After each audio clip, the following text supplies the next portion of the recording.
이번 시간은 입지론 파트로 들어가도록 하겠습니다, 여러분들. 자, 우리 교재 17페이지죠. 입지론. 자, 입지론은 이제 상업 입지론에서 거의 출제가 됩니다. 상업 입지론. 나오면 이제 이론하고 계산인데요. 이론이 나오지 않나 아니면 계산이 나옵니다. 근데 두 가지 이론이에요. 중심지 이론과 중력 모형이죠. 첫 번째, 중심지 이론부터 배우시는 게 좋습니다. 중심지 이론을 배워보자. 우리 중심지를 시장이라고 하는데요. 자, 크리스탈러의 중심지 이론으로 들어가도록 하겠습니다. 중심지 이론. 그럼 요거 정리부터 가겠는데요. 크리스탈러는 중심지와 배우지라는 말을 씁니다. 그러니까 중심지는 우리가 시장이라고 얘기하죠. 점포가 있는 곳, 시장입니다. 점포. 그러니까 상업입지를 얘기해요. 자, 여기서 배우지라는 건 우리가 상권이라는 얘기 들어보셨잖아요. 상권이 배우지거든요. 고객이 존재하는 곳. 그래서 만약에 여기가 학원이다. 그럼 학원에서 제가 여러분한테 강의를 하게 되면은 제가 여기가 중심지가 되고 여기 계신 곳이 배우지가 됩니다. 그럼 중심지는 배우지의 재화와 서비스를 제공하는 장소가 되거든요. 자, 그런데 두 가지를 얘기를 해요. 재화의 도달거리와 최소 요구치라는 걸 얘기합니다. 두 가지 용어 정리를 가지고 가시는데요. 재화의 도달거리가 최소 요구치는 뭐냐면 만약에 갑이 여기에 슈퍼를 차려요. 현상 유지는 해야 되겠죠. 그럼 100명 정도 와줘야 된대요. 그럼 100명 정도 와줘야 할 인원수를 최소 요구치라고 합니다. 그 범위는 이제 최소 요구 범위라고 하는데요. 근데 100명보다 더 와줘야지만 중심지가 형성하고 기업이 운영을 하잖아요. 그럼 사람들이 이제 사람들이 통행하겠다는 최대 거리가 있어요. 교통비를 지불하고 그걸 재화의 도달거리라고 합니다. 재화의 도달범위. 짜장면 배달거리 있듯이 똑같다는 거죠. 이마트가 있으면 이마트도 거기에 권역이 있잖아요. 그러니까 중심지에. 자, 그러면 얘가 더 커야지만 중심지 길이 형성이 될 수 있다는 얘기예요. 그래서 자, 들어갑니다.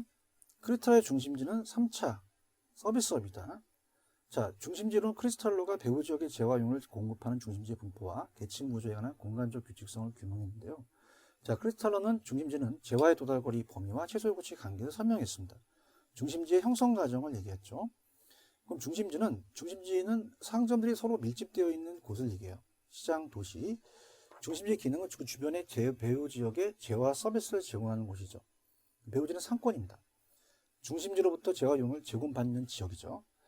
배우지란 상권은 대상 점포가 흡입할 수 있는 실질적인 고객이 존재하는 권역이며 점포의 매출액이 발생하는 구역에 정의하는 공간적 넓이에요. 그럼 최소 요구치라는 것은 중심지가 그 기능을 유지하기 위해서 계속 존립하기 위한 이윤을 발생할 수 있는 최소한의 수요 수준을 얘기하죠. 자, 그러면 재화의 도달 범위는 뭐냐? 자, 소비자가 물품 구입을 위해서 기꺼이 교통비를 지급하고 있는 거리로 고객에게 재화를 제공할 수 있는 최대한 거리를 얘기합니다. 이게 시험 문제 나왔던 게 이 재화의 도달 범위는 수요가 1이 아니라 0인, 제로인 곳이에요. 그러면 어떻습니까? 재화의 도달거리나 중심지 기능이 미치는 공간적 한계 거리라고 하며 중심지 기능에 대한 수요가 0이 되는 지점까지 거리라고 할 수 있다. 중심지가 운영되기 위해서는 최소 요구치가 항상 재화의 도달거리 내에 있어야 되거든요. 그래서 항상 얘가 얘 내에 있어야 된다. 그럼 재화의 도달거리가 최소 요구치보다 커야지만 중심지 기능을 성립한다. 자, 그러면 이 중심지라는 것은요, 세 가지로 나눠요. 크리스탈로는 고차 중심지, 그 다음에 중차, 저차 중심지로 나누죠. 자, 그러면 저차가 우리가 동네 슈퍼라고 한다면 중차는 중형 마트가 되겠고요. 얘는 대형 마트가 되겠죠. 자, 그러면 동네 슈퍼는 자, 가깝고 기능도 좋고요. 고차는 대형 마트면서 다양한 기능을 또 하고 여러 물품을 팔죠.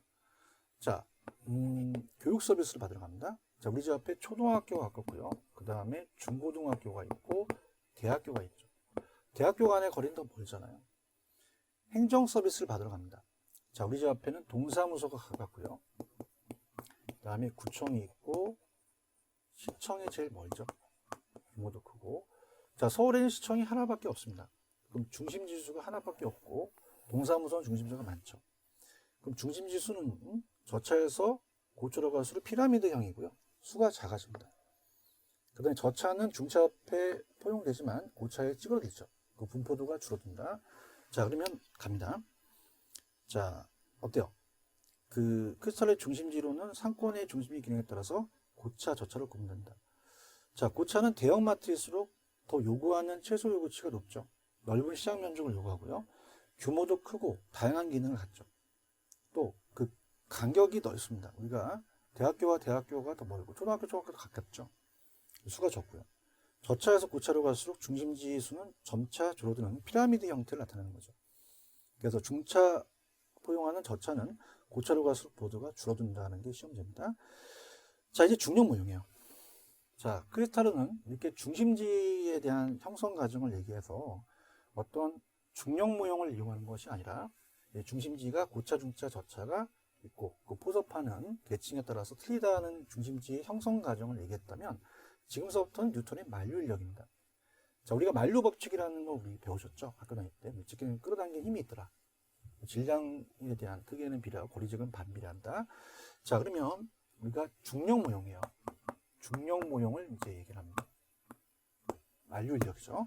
자, 그래서 첫 번째 나오는 게 이제 물체 간의 인력은 거리지급 반비례, 질량 크기에 비례한다. 중력 법칙을 이용해 상권의 범위를 확정하는 거죠. 자, 그럼 앞에서 중심지 형성 과정에 대해서 설명하는 데 비해서 중력 모형은 중심지 간의 상호작용이라는 것은 그 상호작용이 유인력이에요. 끌어당긴 유인력이다. 자, 그래서 먼저 레일리의 소매인력 법칙이 나옵니다.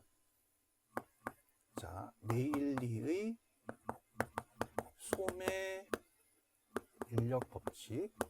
자, 그럼 레일리는 도시 단위로 가면서 이 끌어당기는 인력을 본 거죠. 그 크기를 이제 우리 도시의 크기, 인구로 봤거든요. 자, 그럼 여기 4만 명이 있고요. 그 다음에 B도시에 만약에 1만 명이 있다. 자, 그러면 큰 쪽으로 고객들이 많이 간다는 얘기예요.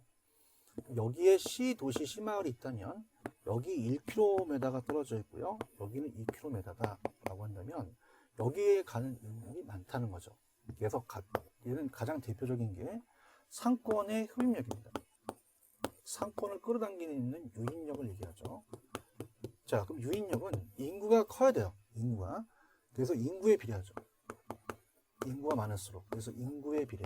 인구 크기에 비례하고요. 자, 거리는 가까워야 돼요. 그래서 거리 제곱에 반비례한다. 작아야 된다는 얘기죠.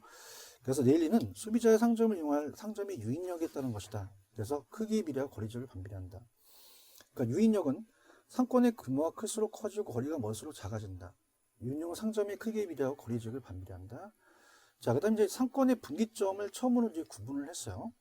자, 그래서 밑에 구매지향에 대한 인구 유인비는 구매지향 비율은 두 도시 인구에 비례하고 분기점에서 두 도시의 거리 제곱에 반비례한데요.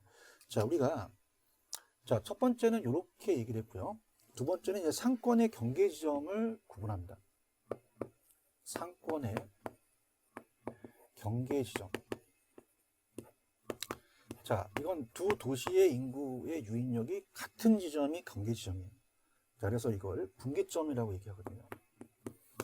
그러면 만약에 A가 4만 명, B가 4만 명이면 당연히 끌어당긴 힘이 같은 것은 중앙에 오겠죠. 중앙에 1대1이 됩니다. 근데 희한하게도 뭘 이제 발견했냐? A 도시가 4만 명, B 도시가 1만 명이라면 희한하게 끌어당긴 힘은 작은 쪽에 가깝다는 겁니다. 그만큼 간다는 얘기죠. 100명 있으면 50명, 50명 간다는 얘기예요. 그래서 고차, 저차 서로 마주친다면 상권의 분기점은 오히려 작은 쪽, 저차에 가깝더라. 이렇게 된 거죠. 그래서 컨버스는 수정 소매인력 법칙을 얘기하면서 자, 컨버스는 분기점 모형을 주장합니다. 그래서 컨버스의 분기점 모형은 간단하게 말씀드리면 레일리는 그 구분을 한 거고요. 얘는 그 거리를 쟀어요. 공식이 나오죠. 그래서 학교 다닐 때 컨버스라는 거 그리는 거잖아요. 그래서 컨버스는 두 경계 지역 사이의 분기점을 확인할 수 있도록 레일리 중력 모형을 모델을 수정했다. 그래서 컨버스의 원리는 두 상권의 분기점은 두 점포에 대한 구매 제한 같다라는 거죠. 이게. 그래서 이렇게 해서 공식은 나중에 제가 계산 문제를 풀어드리겠고요. 편법도 있긴 해요. 근데 이제 이거는 나중에 제가 할 거니까 이론상으로 먼저 가시기 바랍니다. 자, 그 다음에 이제 허프예요. 허프는 네일리 이론을 따왔습니다. 따와서 우리가 이 확률 모형을 얘기합니다. 허프의 확률 모형. 그러니까 네일리의 중력모를 가져온 거예요. 소매상권인데, 자, 일단 네일리와 컴퍼스는 두 개의 도시만 있어서, 자, 이 두 도시를 결정하는 논적으로 딱 두 개만 선택을 한 거죠. 근데 허프는 소도시가 아니라 대도시 안에 다수의 점포가 어떻습니까? 갈 확률을 얘기를 합니다. 그래서 허프는 확률이기 때문에 약간 편법 들어가면 히읗 들어가니까 허프도 히읗 들어갔죠. 자, 그래서 허프는 네일리 컨버스의 중력물 발전식 형태의 완용적 확률적 모형을 권했다. 그래서 허프는 상권에 영향을 주는 건 근본적으로 행동자로서 소비자의 이기 때문에 대도시 내부에서도 구매 중심성은 소비자 형태를 고려해서 선택된 상품을 판매한다. 자, 그래서 우리가 앞쪽에서 크리스탈러의 중심지가 조금 더 좀 수요자 분포의 거시적이었으면, 자, 얘는 조금 어떻게 돼요? 허프는 소비자의 개성이나 미시적으로 분석한 거죠. 그래서 허프는 소비자는 가까운 곳에 가장 가까운 곳에 선택하겠죠. 소비자니까. 그러면서 적당한 거리에 이마트 같은 게 있으면 여러 물품을 사려면 또 저 차를 또 지나칠 가능성이 커진다라는 거죠. 자, 그럼 허프는 어떻게 됩니까? 어떤 지점에 입지하고 있는 소비자가 특정 지역의 점포에 갈 확률은, 자, 소비자의 행성 거리, 경쟁하고 있는 점포의 수, 점포의 크기에 따라서 결정된다는 게 허프예요. 허프는 소비자에 대한 유인력은 반드시 거리 제곱에 반비례하는 것은 아니고 현실적인 장애물을 상정해서, 자, 이렇게 한 거죠. 네일리가 혹시라도 여기가 유인력이 세다면, 야, 네일리야, 왜? 여기 산이 있거나 강이 있으면 건너가기 힘들지 않니? 그렇다. 그러면 그건 맞지 않아. 그래서 얘는 뭐냐면 장애물을 산정해요. 그 장애물을 마찰계수로 이제 적용하는 거죠. 그래서 이 네일리에 대한 이론을 그대로 갖고 왔긴 했지만 얘는 상권에 대한 상권의 유인력은, 자, 점포 단위로 갔어요. 그래서 매장 면적이 필요합니다. 매장 면적이 클수록 유인력이 세죠. 그 다음에 거리의 제곱을 물리적 거리를 얘기한 게 아니라 얘는 마찰 계수를 얘기합니다. 그래서 시간 거리예요. 저렇게 산이 있거나 강이 있으면 시간이 많이 걸리잖아요. 그래서 마찰 계수를 사용했다. 이게 이제 다른 점이죠. 자, 그래서 허프는 그 유인력 반드시 거리 제곱에 반비례하는 것이 아니라 장애물인 마찰 계수를 이용하자. 그래서 보통 2로 고정시키는 경우가 많습니다. 자, 그래서 2로 고정시켰지만 네일러 컨버스 얘는 바뀔 수도 있다는 거죠. 상품의 종류, 도로교통 상황에 따라서 변할 수도 있다.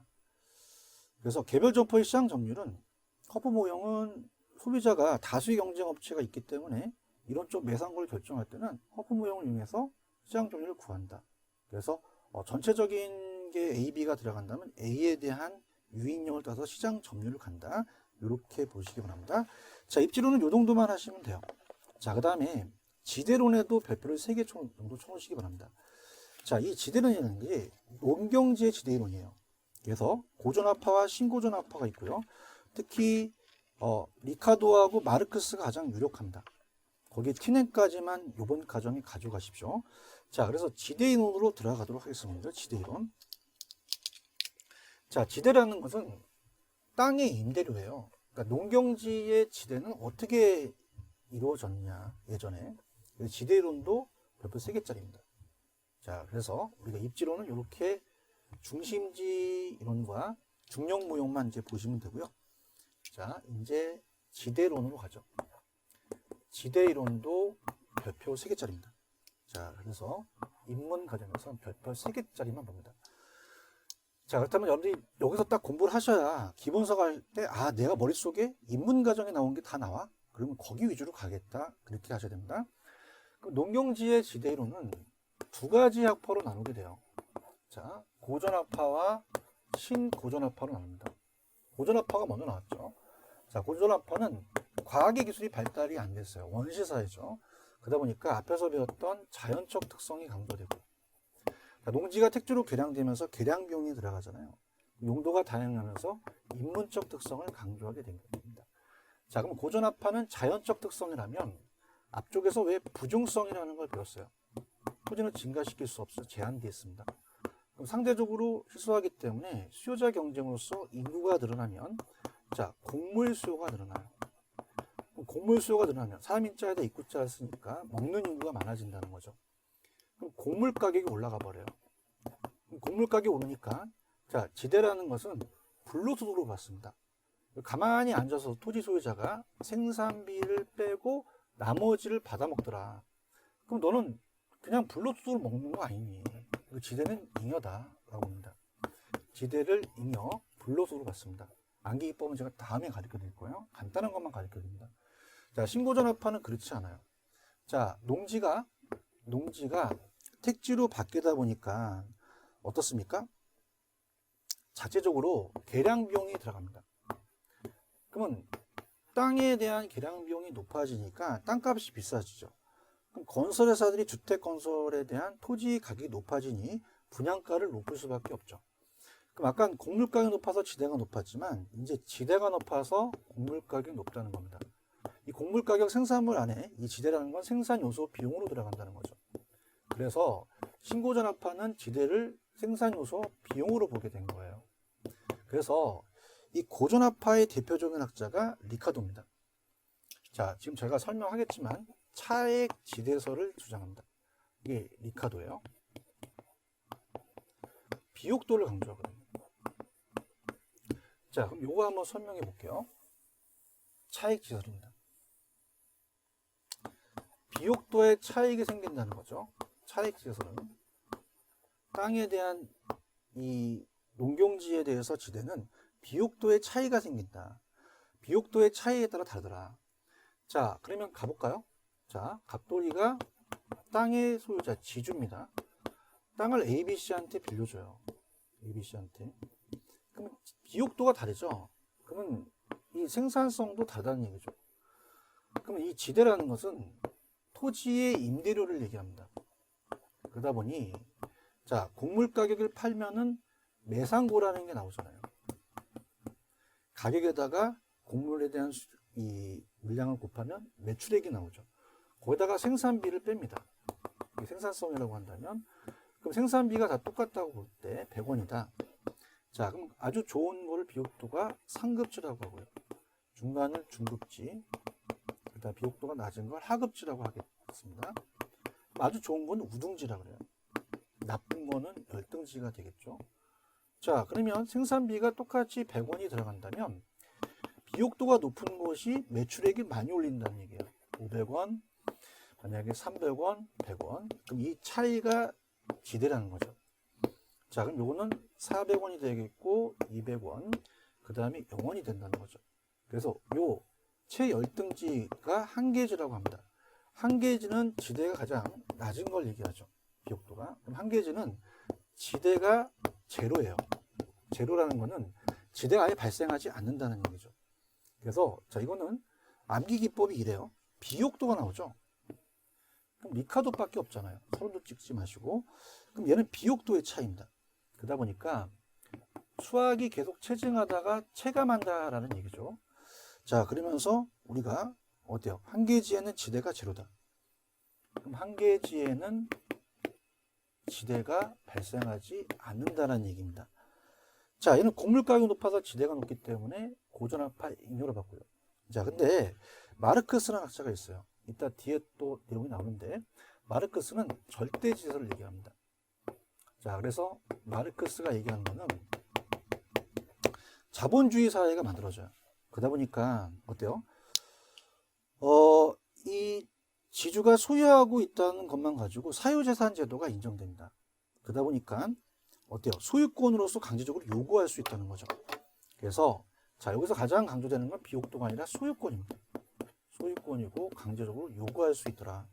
자, 그러면서 소유 자체를 중요하셔야죠. 그래서 토지에 대한 사유화를 강조하고요. 사유화를 강조하고 그 다음에 희소성의 법칙을 따져보는 겁니다. 자, 그러면서 얘는 한계지에도 지대가 존재한다. 자, 얘는 지대가 높아서 곡물 가격이 높으니까 비용으로 봤다. 자, 그럼 정리하겠습니다. 넘기셔서. 그 다음에 이건 이제 참고로 하시는데요. 자, 고전화판은 자연적 특성이기 때문에 토지 자체가 중요하기 때문에 토지와 자본, 자, 다른 생산에 대한 이 비용이 나가니까 나중에 토지로 오더라. 토지는 특별한 거니까 나중에 남더라. 토지와 자본을 구별했죠. 그랬는데, 자, 얘네들은 다 생산 요소로 봤기 때문에 굳이 구별할 필요는 없다는 얘기예요. 그걸 얘기한 거고요. 자, 그 다음에 리카도입니다. 자, 리카도는 비옥도가 중요하면 차액제설이죠. 리카도는 토지의 비옥도와 위치에 있어서 우등지와 여등지가 있으며 이 둘 사이에 필연적으로 수확량의 차이가 생기더라. 그 수확량의 차이가 바로 이 차액제설이에요. 생산력이 다르다는 얘기죠. 그럼 지대는 생산력 면에 있어서 한계지를 기준 우등지와 여등지 차액이 지주에게 지불되는 대가다. 차액지대를 얘기합니다. 그럼 얘는 무조건 비옥도라는 게 나와야 돼요. 그래서 비옥도와 위치의 차이, 비옥한 토지의 희소성, 수확체감 법칙, 수확이 체증하다가 체감하니까 한계지가 발생할 수도 있죠. 그러면서 그 시기, 지대라는 초과이윤이, 자, 매상고라는 거는 단위당 가격이 있으면 곡물 가격의 수확량을 곱하는 거죠. 빼기 생산비, 단위당 생산비의 수확량을 또 곱하면 됩니다. 자, 한계지에는 매상고와 생산비가 일치하게 지대가 발생하지 않죠. 곡물 가격의 지대를 결정합니다. 곡물 가격이 높다는 건 비옥도가 높기 때문에 그런 거잖아요. 지대는 토지 생산물의 가격에 의해서 결정되는 결과이지 어떻습니까? 그 가격을 결정하는 원인이 될 수 없다는 거죠. 비용이 아니라는 얘기예요. 그래서 지대는 토지 생산물 가격에 의해서 결정이 되는 결과다. 그래서 가격에 의해서 가격이 비싸니까 또 지대가 높더라는 거죠. 따라서 지대는 잉여입니다. 초과이윤이죠. 자, 다음에 마르크스의 밑에 절대지설이죠. 자, 소수가 토지를 독점적으로 소유한다는 토지 사유화 때문에 발생했어요. 그래서 절대제는 토지 소유권을 가지고 있다는 이유로 토지 소유자가 지주가 토지용자 소작인에게 요구할 수 있다는 지대를 말합니다. 그러다 보니 절대제는 토지의 소유 자체가 지대 발생이므로 토지의 비옥도 및 위치와는 아무런 관계가 없다는 얘기죠. 자, 그러면서 절대지설은 차액지설로 설명이 불가능한 한계지로 지대가 발생한다는 걸 제시했다는 게 중요한 거죠. 자, 지대는 생산물 가격에 영향을 미치는 생산비가 된다. 즉 지대가 가격을 결정한다. 자, 이렇게 해서 보시고요. 자, 튜넨이에요. 자, 튜넨이라는 학자는 뭐 그림은 안 나왔지만은 우리가 고전화파입니다. 그렇기 때문에 리카도 이론을 좀 플러스했어요. 플러스해서 자, 비옥도에다가 위치의 개념을 강조합니다. 자, 그래서 이 세 학자가 가장 입문 과정에서 우리가 볼 내용이에요. 자, 그러면은 들어가겠습니다. 자, 튜넨 학자가 고전화파거든요. 그럼 비옥도에다가 위치의 수송비를 강조한 거예요. 위치 지대설이라고 얘기해요. 그래서 튜넨이 얘기합니다. 그래서 튜넨은 나중에 이제 농업 입주론을 전개하거든요. 농사를 짓는데 어떤 게 중요하냐라고 합니다. 자, 그럼 고립국이라는 논문을 쓰고요. 자, 안쪽은 집약적이어서 자, 이 용어가 땅이 한정된 상태에서 안쪽은 중심지로서 지가가 높잖아요. 그럼 땅이 한정된 상태에 노동과 자본을 많이 투입해서 좀 집약적인 뭐 고부가치 좀 비싼 걸 재배한다는 거죠. 근데 조방적이라는 자체는 외곽은 어때요? 지가가 낮죠. 지대가 낮기 때문에 좀 어때요? 여기는 어때요? 수송비가 많이 들어가죠. 안쪽은 수송비가 절약하는데 그래서 여기는 지대가 낮다는 얘기입니다. 부가 좀 낮은 걸 이제 재배하자. 그럼 띠를 형성하면서 이렇게 우리가 입지가 된다는 얘기입니다. 그럼 갈수록 비례하면서 수송비가 늘어난다는 얘기죠. 수송비와 지대는 반비례 관계라는 얘기예요. 그럼 지대라는 것은 자, 얘는 매상고에다가 생산비만 뺀 게 아니라 수송비를 또 강조하게 된 거죠. 들어가겠습니다. 자, 튜넨 위치제설, 이걸해서 입지교차 지대설이다 이렇게 얘기하는데요. 튜넨 비옥도에 동일한다는 전제에서 도시로부터 거리에 따라서 농작물의 재배 형태가 달라진다. 수송비의 차이에서 비롯되며 이런 수송비의 차이가 지대의 차이를 가져온다 주장했습니다. 자, 그래서 지대 발생 요인은 생산지와 시장 간의 거리에 결정하게 되므로 수송비 절약이 지대다. 중심지의 거리가 멀어질수록 가까워질수록 수송비는 증가하고 자, 어떻습니까? 또 감소할 수 있다. 그러니까 중심지에서 멀어지면 멀어질수록 우리가 지대는 낮지만 수송비는 또 많이 들어가잖아요. 그래서 이렇게 반대라는 얘기죠. 멀어질수록 수송비는 증가나 지대는 하락한다. 반비례 관계죠. 그래서 지대라는 초과이는 매상고에서 생산비, 수송비, 단위당 교통비에서 곱하기 거리라는 거는 얘가 1km 떨어졌을 때 뭐 5원이 들어간다. 5원씩 이렇게 증가라는 거예요. 비례해서. 그래서 얘가 있을 때는 교통이 발달하지 않았거든요. 자동차 시대가 아니라 우마차 시대입니다. 그래서 각 방향으로 똑같다는 거예요. 수송비가. 그래서 비례해서 증가한다. 이렇게 해서 보시기 바랍니다.